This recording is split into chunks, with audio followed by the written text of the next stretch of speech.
ഇടുക്കിയിൽ വിദ്യാർത്ഥിയുടെ ജനനേന്ദ്രിയം സഹപാഠികൾ മർദ്ദിച്ച് തകർത്തു. ഹോസ്റ്റലിലെ ലഹരി ഉപയോഗം അധ്യാപകരെ അറിയിച്ചതിനാണ് വിദ്യാർത്ഥികളുടെ പ്രതികാരം. തൊടുപുഴയിലെ ഗ്രാൻഡിസ് എന്ന സ്ഥാപനത്തിൽ പഠിക്കുന്ന അണക്കര സ്വദേശിക്കാണ് ഗുരുതരമായി പരിക്കേറ്റത്. സംഭവത്തിൽ പ്രതിഷേധിച്ച് SFI പ്രവർത്തകർ സ്ഥാപനത്തിലേക്ക് മാർച്ച് നടത്തി. ഹോസ്റ്റലിൽ ലഹരി ഉപയോഗിച്ച വിവരം അധ്യാപകരെ അറിയിച്ച വിദ്യാർത്ഥിക്ക് സഹപാഠിയുടെ ക്രൂരമർദ്ദനം. ഇടുക്കി അണക്കര സ്വദേശിയായ 19-കാരന്റെ ജനനേന്ദ്രിയം സഹപാഠി തകർത്തു. വലത് വൃക്ഷത്തിന് ഗുരുതരമായി പരിക്കേറ്റതിനാൽ ശസ്ത്രക്രിയയിലൂടെ നീക്കം ചെയ്യേണ്ടി വന്നു. തൊടുപുഴ മൂവാറ്റുപുഴ റോഡിലെ സ്വകാര്യ സ്ഥാപനത്തിൽ മൊബൈൽ ഫോൺ, ലാപ്ടോപ്പ് സർവീസ് കോഴ്സിന് പഠിക്കുന്ന വിദ്യാർത്ഥിയാണ് ക്രൂരമർദ്ദനത്തിന് ഇരയായത്. പ്രദേശത്തെ ഒരു വീട്ടിലാണ് വിദ്യാർത്ഥികൾ താമസിക്കുന്നത്.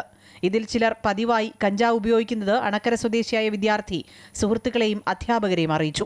ഇതേ തുടർന്ന് പ്രായപൂർത്തിയാകാത്ത പ്രതി ഉൾപ്പെടെ വിദ്യാർത്ഥിയുടെ മുറിയിൽ അതിക്രമിച്ചു കയറി സ്വകാര്യ ഭാഗത്തും നെഞ്ചത്തും നിരന്തരം ചവിട്ടുകയും ഇടിക്കുകയും ചെയ്തു.